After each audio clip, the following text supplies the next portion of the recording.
সুপ্রিয় দর্শক, চলতেছে উন্নয়নের কাজ, উন্নয়নের অবধারা।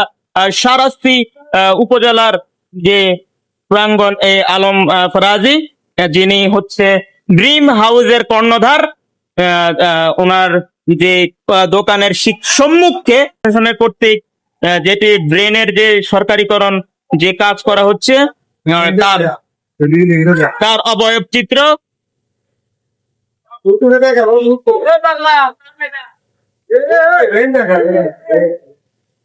এবং আপনারা দেখতে পাচ্ছেন ইতিমধ্যে অনেক ড্রেনের কাজ হয়ে গেছে।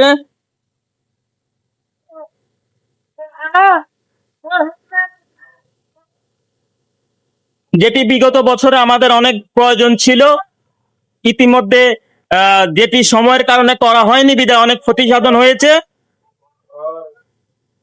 তবে তদুপরি অনেক ভালো হয়েছে।